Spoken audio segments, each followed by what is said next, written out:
Thanks for joining us on another busy night of all things people, power, and politics. This is The Pulse. I'm Roop Raj. We're glad so many of you are making this your home for unbiased political news and smart conversation based in fact about all that's going on. There's so much to unpack, so unless you're watching us on your phone, toss that phone aside and let's roll. You know, there's video you might have seen over the weekend that has so many people talking, tanks supposedly driving onto Belle Isle from the feds. But here's the thing, the video's fake, it's not true. We're talking with an AI expert and a social media expert about what we can all do to help spot these bogus posts and stop spreading misinformation. And we're talking about the impact, or maybe lack thereof, when it comes to endorsements. We're just a few weeks away from the Detroit mayoral race, and both candidates have some big names backing them. Detroit News columnist Karen Dumas on whether this even matters at all. Well, we begin with the race for mayor, where with less than 3 weeks until you hit the polls, the two candidates squared off on the debate stage. Detroit City Council President Mary Sheffield and Triumph Church senior pastor Solomon Kinlock Jr. took up a number of topics on the debate stage at WXYZ TV. The candidates took up a number of topics, including a hot-button issue at the national level, crime. They were asked about the disconnect between the numbers and what people actually feel in the neighborhoods, and how they'd fight crime if they were mayor. I believe that is the trouble with failed leadership, that we have a candidate running for mayor that believe that the citizens of Detroit want headlines and headlights instead of headway. I've had the honor and I've had the burden, although it was a blessing, to be able to give children dignity and depth that they didn't give in life because their life was taken too soon. One of the reasons I believe that there's such a disconnect is because Detroiters deserve two things. They deserve safety and they deserve justice. And the reality is, anytime you have a department that's grading their own tests, you're going to have a problem with the fudging of the answers and the fudging of the numbers. We have to hold those that are in leadership accountable to do what they have promised the citizens of Detroit to do, that they're going to deliver not just justice but safety. Public safety and leadership has been one of the most challenging things that I've had to encounter, seeing the devastation that it causes our communities and our families. No one should feel unsafe in their home and in their neighborhoods. Now, while we've had historic record lows of crime in Detroit, in just this year alone, we've seen a reduction in all categories of violent crime compared to last year. We know that one life lost is still far too many.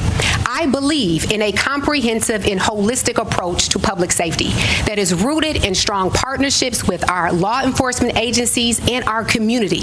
I will ensure as mayor that we are investing in prevention, more year-round youth employment for our young people, ensuring that we're expanding our community violence intervention work, that we are launching the city's first ever Office of Gun Violence Prevention, and that we're investing in intervention, expanding community policing efforts, boots on the ground in our neighborhoods, and also our mental health co-response as well. Sheffield and Kinlock are running to replace Mayor Mike Duggan, who, as you know, is running for governor as an independent. Duggan was first elected mayor in the year 2013. Take you out to the nation's capital now, where it is day 15 with little progress made by lawmakers to reopen the government. We've talked about this every day, about what the two sides want. But now there's a new poll showing what you think. Who do you think is at fault? So as we like to do here on this show, it's time to go by the numbers. This is a poll from CBS News and YouGov. It surveyed a little more than 2,400 adults at the beginning of the shutdown. 39% say they blame President Trump and congressional Republicans the most. 30% point their finger at congressional Democrats, while 31% say they're equally at fault. This comes as a judge blocks the administration from carrying out the layoffs of 4,000 furloughed workers. That after the White House budget director said the layoffs could spike to 10,000. Guy Russ Vogt, who Trump himself calls the Grim Reaper, who takes joy in traumatizing federal workers. I mean, nobody's going to trust him. We're terminating those programs, and they're going to be terminated on a permanent basis. And it's thousands of people, and it's billions of dollars. The order blocking those layoffs is only temporary, but the judge making the ruling says the cuts appear to be politically motivated and are being carried out without much thought. The Supreme Court appears ready to gut a key part of the Voting Rights Act, a tool that's helped root out racial discrimination in voting for more than 5 decades. The 6 conservative justices seem inclined to essentially strike down a black majority district in Louisiana because it relied too heavily on race. You see, Section 2 of the Voting Rights Act bans maps that dilute the voting power of minority voters. And 2 years ago, the court ruled 5-4 that a map in Alabama likely violated that rule. But the 2 conservative justices who made that ruling struck a different tone in arguments today. A Dillard University public policy professor broke down the arguments like this. Bottom line is the state of Louisiana is 1/3 black. There are 6 congressional districts that are allocated by the U.S. Census. And so the argument is at least 1/3 of those districts should be black to represent the 1/3 black population of Louisiana. The court is expected to rule by early next summer. If the district is struck down, it could boost Republican electoral prospects, especially in the South. That's just scratching the surface, so let's pick up the pace and run through some of the other big stories we're following right now. Staying at the Supreme Court, where justices rejected an appeal from conspiracy theorist Alex Jones. The justices left a $1.4 billion judgment in place after he falsely claimed the 2012 Sandy Hook Elementary School shooting was a hoax staged by crisis actors. 20 children and 6 educators died in that shooting in Newtown, Connecticut.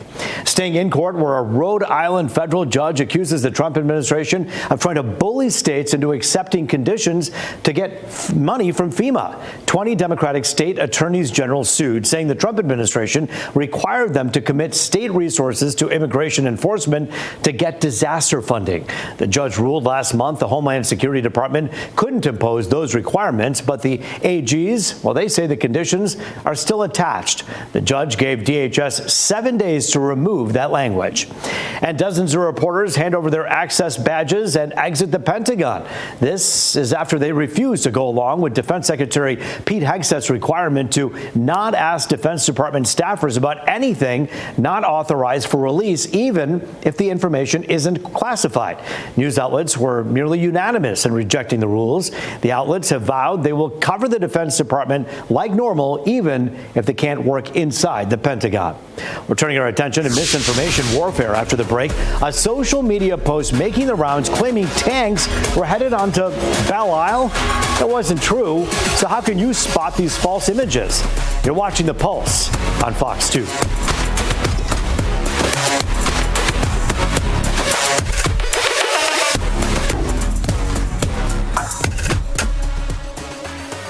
Back now on The Pulse, looking at all things people, power, and politics, and misinformation warfare. Here to talk about how you can spot bogus photos and videos on social media, even though it's getting tougher. Brent Yaks, an AI expert and CEO of Awcom Technologies, and social media expert Ethan Lloyd. He's also the founder of Lloyd, a media production company. We thank you both for joining us here today on The Pulse. Thank you for having me. So this was first spotted by so many people, but I know our friend Malachi Barrett, a fellow journalist, pointed out that this was a picture that was circulating on social media with a Detroit News logo on it. Take a listen to what Malachi describes, and then we'll show you a little bit more of that picture.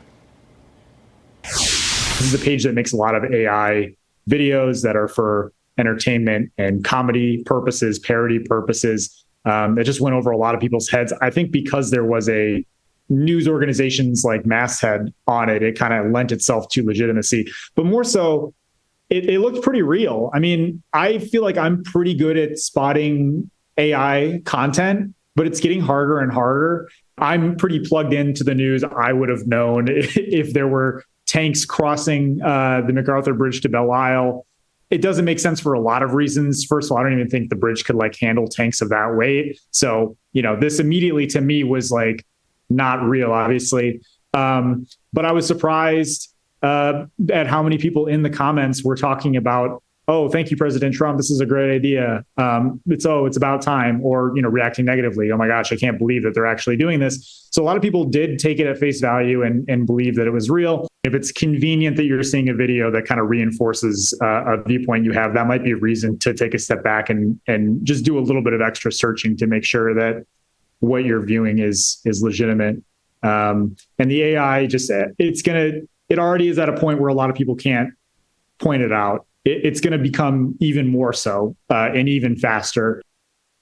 All right, if you're wondering, you're probably picking up your phone and go, what is he talking about? Here it is. This is the picture that Malachi Bear is talking about. These are the tanks AI generated, showing as though they're going into Belle Isle. And they even slapped a Detroit News logo on this site did, in order to make it look legitimate. And we're here to kind of unpack all of this. But as we take a look at this picture, Ethan Lloyd and Brent Yax are here to comment on what we can do moving forward. But as we keep that picture up just for a moment, Brent, I want you to look at the picture as we look closely at it.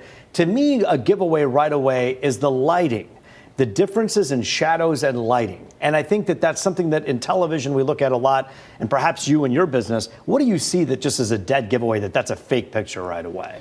Yeah, so lighting is a very common way when you're checking into some of these. And this looks like it was probably not one of the brand new image generation models out there. It's just that the quality isn't as high as you would see nowadays. But that being said, they are getting harder and harder and harder to tell. All right, let's talk to you, Ethan Lloyd. You saw this perhaps circulating on social media. Absolutely. The comments, I found that to be so interesting. The number of people who saw it, who think they're savvy and started saying, good job, or that's terrible. That means they accepted this to be the truth. Yes, we have to understand that social media isn't just only for the tech savvy. There are senior citizens on social media. There are young adults on social media, as well as sometimes children on social media. Sometimes we don't know these things. So when I look at this and when Brent looks at this, we know that it's fake, but that's not true for everybody, especially when you stamp it with validity by putting the Detroit News on it. So we see this as a huge issue. I think it is up to the social media platforms to take this down immediately. We have to be able to check it instantly so that it doesn't circulate and gain engagement and gain what people think is the truth. But the problem is that on social media, much like someone's blog, they have the right of free speech to be able to parody something and put it out there. It's not as though Fox 2 or Channel 4 or 7 or Detroit News put it out there as a parody. This was a parody account. That's where the line blurs on social media, wouldn't you say? I think it blurs, but when you stamp it with the Detroit News logo, I think the rules change a little bit, because now we're stepping into false identity. Yeah. We're stepping into, this could potentially be a crime as far as I'm concerned. We need to really police a little bit stronger with this kind of stuff. There should be consequences for pretending to be the news, in my personal opinion. I 100% agree. And the legitimacy of the very estate that we are sitting on right now, which is we check things, we double check, we triple check, we verify. That's not something that people on social media do. And it's just a fact. Right. Brent, your reflections on how we can safeguard information when it comes to seeing all that. Well, I do agree that there has to be some kind of boundaries to this, right? You can't just mimic somebody else and get away with it completely. Then again, freedom of speech argument on parody accounts has been made a number of times and has survived. But I do think there's a way from a federal standpoint to at least force generative items to have some kind of labeling or some kind of indication that they are fake. It's stuck right now in the House and stuck in the Senate, but we do have legislation that's out there that's trying to do it. We just haven't been able to successfully get it through yet. There was a time that we used to say, photographic evidence was something that was key. It held up in court. It held up in the court of public opinion. And now all of a sudden, photographic evidence, the very thing that was kind of like your veracity, the thing that made things valid, is the thing that's being questioned. And it's going to get worse. I say from like a technological standpoint, this is just the beginning of what the capabilities are in some of these tools. The image looks great now. Well, video now looks almost perfect when they're generating video. Audio sounds perfect. You can mimic anyone's voice. So it's going to get a lot worse before we get better. And so when you have accounts and you have legitimate accounts and you have parody accounts, as a social media expert, Ethan Lloyd, where do you see things going in the next few months and then the next year? We talked about this before on the polls, where we looked at how many parody accounts there were for our presidential candidates. And there were a lot, with a lot of followers. We saw like a President Trump Twitter account with over 1 million followers. I think that we're going to see this spill over into politics. I think we're going to see this spill over into other industries as well, where the public opinion matters and is their currency. Right now in politics, public opinion matters. And so if I can influence that with a fake image, a fake audio, or a fake video, we're going to see a lot more of that, unfortunately. So hopefully legislation helps, but I think we're going to have to do a little bit of policing with each other. There has to be some kind of ethical guideline that we have as a community. Well, there was a time that the blue check, for instance, on formerly Yes. Twitter, now X, was something that was given by Twitter at the time to show that this is the real Brent Yax or the real Roop Raj. Now you can simply purchase a blue check and put it on your name. Things have changed in that regard.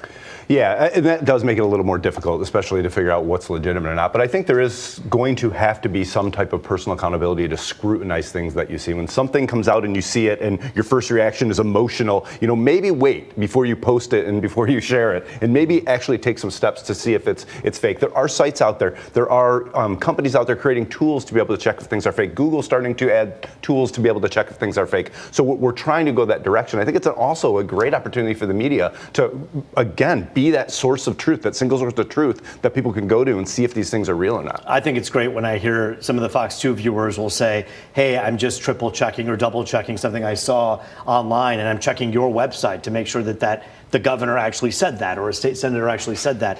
Ultimately, the responsibility then lies on people to find the right sources, right, Ethan? Yeah, I think so. And honestly, I wonder if there's a way we can have AI check AI. When you look on Meta as a platform, they now have a AI description. When you Google something, the AI overview pops up before whatever you're trying to search. Hopefully there's a way so that we can implement some kind of, hey, this isn't real. Hey, this is. Teachers are using AI to detect whether or not students are using ChatGPT. Hopefully we can institute this on social media on our Meta platform. And finally, Brent, the video and the pictures, the watermark that legislators have talked about, is that something that you are hopeful will actually happen where we can actually see a decal, a watermark that says, hey, this is fake? They're doing that with the watermark, but some are pulling that off already. So I would like to go a little further and be embedded in it. There's the Labeling Act and the Transparency Act that are out there right now. I would like one of those to pass to get a little more thorough. The Labeling Act and the Transparency Act, if you're serious about it at home and you're curious about it, talk to your lawmakers about that. The Labeling Act and Transparency Act. Brent Yax, great to see you. Ethan Lloyd, always wonderful to see you as well. Thanks for your time here tonight on The Pulse. The real Ethan, the real Brent. There's nothing about them that's AI generated or me. We're talking endorsements after the break. Both candidates for mayor have a lot of them. The real question is, do they really matter to you? Detroit News columnist Karen Dumas takes that topic up next on The Pulse. That's how you know I'm not AI. I just messed up. You see that? We'll be right back.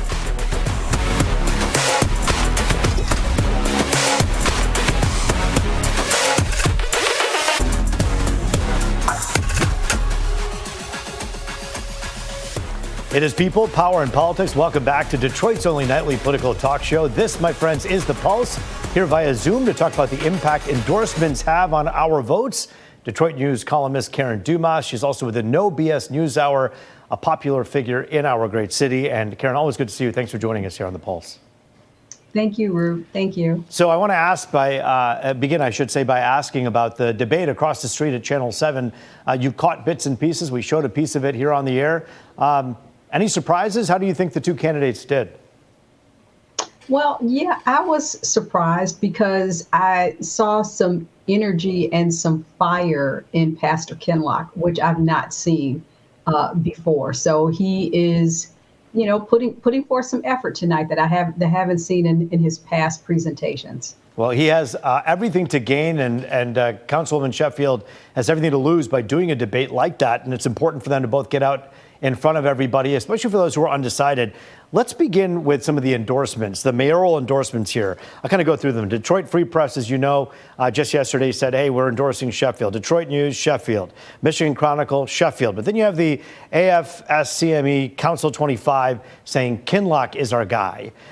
When you look at a list of these endorsements, you got media on one side, one union on the other.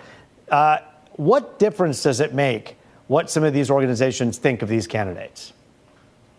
I'm not really sure it's going to make a big difference, Ruth, but I mean, there are people that are organizationally loyal, whether it's to a media outlet or to, whether it's a union or whatever.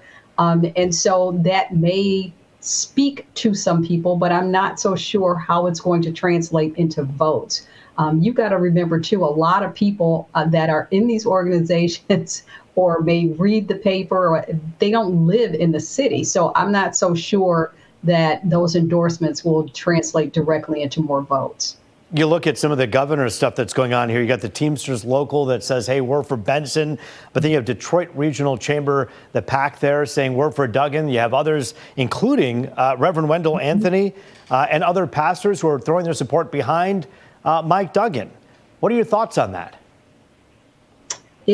Politics is a dirty game, Rup, and I'm preaching to the choir, you know that. So, I mean, this is all about relationships. This is all about projections in terms of who is going to win and who they want to get behind so they can benefit from the success of that candidate. So, there are a lot of variables that go into when people decide to support a candidate, and those are not always necessarily the reason the impact that would be for collective good.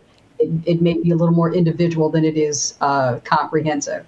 People ask the question all the time across the country about cities, including Detroit. Why don't people go out and vote? Why isn't there interest? Why is voter turnout so low, generally speaking, in big cities across America? You've been really kind of observing and been a part of the machine for so long. What's your take on that? I think people are in survival mode, Rup, first of all, not just because of what's going on here locally or at the state, but federally. And I also think that people are just apathetic. I think that we have been taught, because I just tweeted a few minutes ago or earlier that we're still talking about the same issues. We really are still talking about the same issues. We're talking about education. We're talking about illiteracy. We're talking about quality of life. We're talking about public safety. Like, we're getting numbers pushed, but those numbers aren't necessarily the most accurate numbers, and people don't necessarily feel safe. I think everybody wants a better city, and we want a better city for everyone. We just haven't quite figured out how to get there yet. I find it fascinating that President Trump and former President Joe Biden and Kamala Harris and Mike Duggan, all these folks have so much in common, because the numbers game is fascinating to me. You're telling people not to feel what they feel. The economy is fine, you random person. Sit down. Don't worry about it. I got this. And then you say crime isn't an issue. Look, it's down. Didn't you see the numbers? You can't show boards at people and shove statistics down people's throats to try to make them feel safer or better. Well, you're absolutely right. I mean, that's almost like saying that the economy isn't an issue and you go and you spend $400 for 2 bags of groceries. So the narrative and the reality don't always align. And so I think people right now are trying to figure out how to have a better quality of life for their family, how to survive. Like I said, a lot of people are in survival mode at different levels. And it may be a little distracting from an election. They have other priorities right now. When does an endorsement matter? We have 15 seconds left. I'm not so sure that it does. Like I said, I think it speaks volumes about who they support, and hopefully they communicate why. But it's all going to the only endorsement that's going to matter is the person that fills in that oval in the voting booth. All right, Karen Dumas, we thank you for stepping into the pulse here tonight and gracing us with your presence. It's always great to have you on the show, and we look forward to talking to you again. Thank you, Rup. That is the Pulse for tonight. We thank you for joining us. I'm Rup Raj. As always, it was good to be with you.